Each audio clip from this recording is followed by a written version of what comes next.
Assalamualaikum warahmatullahi wabarakatuh. Selamat pagi anak-anak. Bagaimana kabar kalian? Hari ini kita akan mempelajari tematik 5H. Subtema 2, pembelajaran 3 dan 4 mengenai perubahan lingkungan. Sebelum pembelajaran dimulai, mari sama-sama kita berdoa. Berdoa dimulai. Selesai.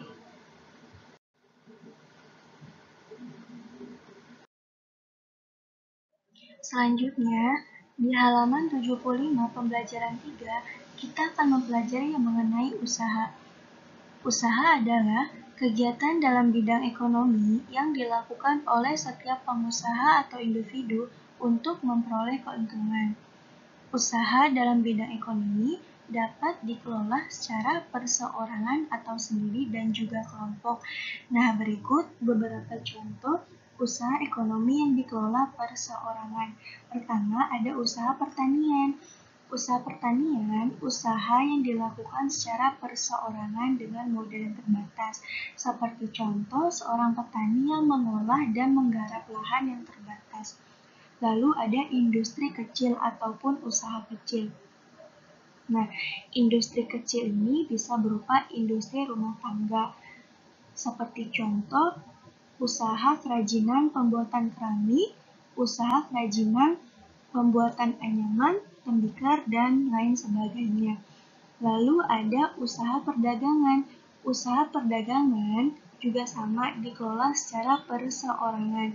Biasanya perdagangan dalam jumlah kecil sampai menengah, seperti contoh usaha membuka toko kecil ataupun warung. Lalu selanjutnya ada usaha jasa.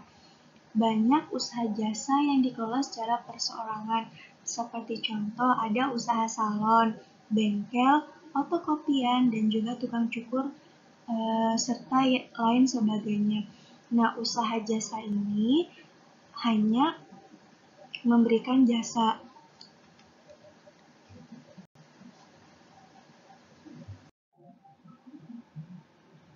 Di halaman 77, kita akan membaca sebuah artikel ketika sumber daya air diobral. Maksudnya diobral di sini adalah air diperjualbelikan. Kenapa?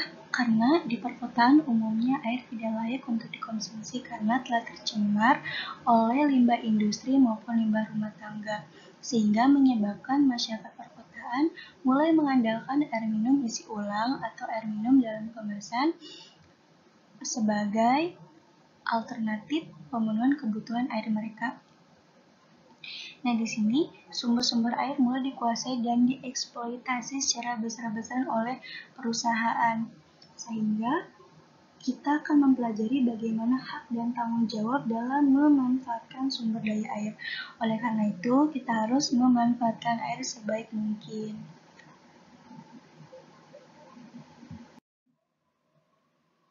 Selanjutnya, kita akan membahas usaha ekonomi yang dikelola secara kelompok.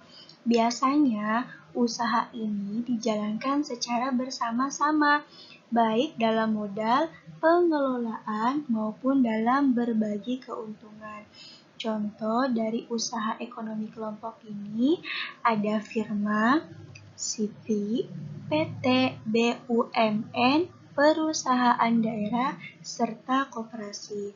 Firma sendiri artinya perusahaan yang didirikan oleh sedikitnya 2 orang. Biasanya orang-orang tersebut sudah saling mengenal. Lalu ada CV ataupun persekutuan komanditer. Nah, perusahaan ini didirikan oleh satu orang pengusaha atau lebih dengan modal dari pengusaha atau dari beberapa penanam modal. Selanjutnya ada PT Perseroan Terbatas. Perusahaan ini modalnya diperoleh dari penjualan saham. Dari penjualan saham tersebutlah akan memperoleh keuntungan yang akan dibagikan kepada para pemegang saham.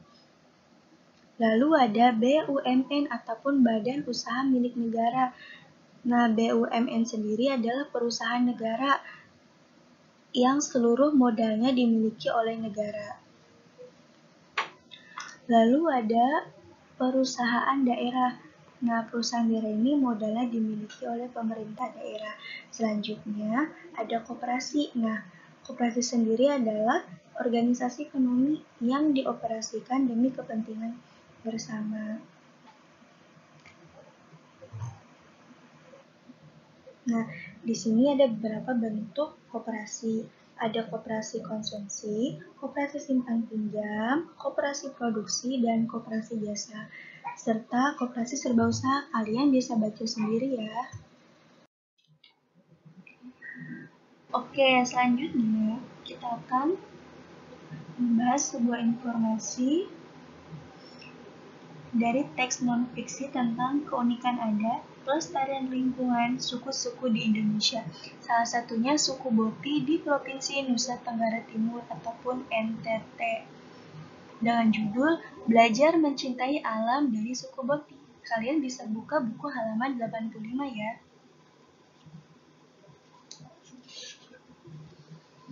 Suku Boti merupakan keturunan suku asli Pulau Timur. Wilayah Boti terletak sekitar 40 km dari Kabupaten Timur Tengah Selatan. Suku ini menggunakan bahasa Dawan sebagai bahasa daerahnya. Beberapa hal yang melekat dan telah menjadi kebiasaan di dalam suku Boti diantaranya mengajarkan kearifan dan hubungan yang harmonis dengan alam. Suku Boti sangat mencintai alam. Suku Boti memiliki peraturan adat yang melarang warganya untuk menebang pohon jika tidak ada kebutuhan yang mendesak. Karena itulah, perkampungan Boti terlihat sangat teduh dan rindang. Selain itu, ada larangan berburu hewan di kawasan perkampungan Boti. Hal ini bertujuan untuk menjaga kelestarian hewan di tanah Boti.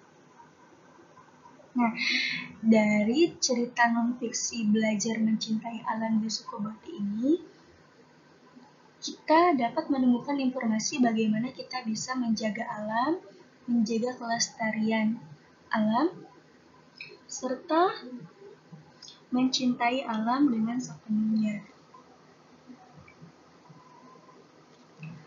Nah, itu adalah kesimpulan ataupun beberapa informasi yang telah saya sampaikan. Kalian bisa baca ulang sehingga kalian bisa lebih memahami kehidupan ataupun kearifan yang dilakukan oleh suku Boti. Sampai di sini kalian sudah memahami dan juga sudah sedikit mengerti mengenai bagaimana kita bisa mencintai alam dan kita bisa melihat dari suku Boti tersebut.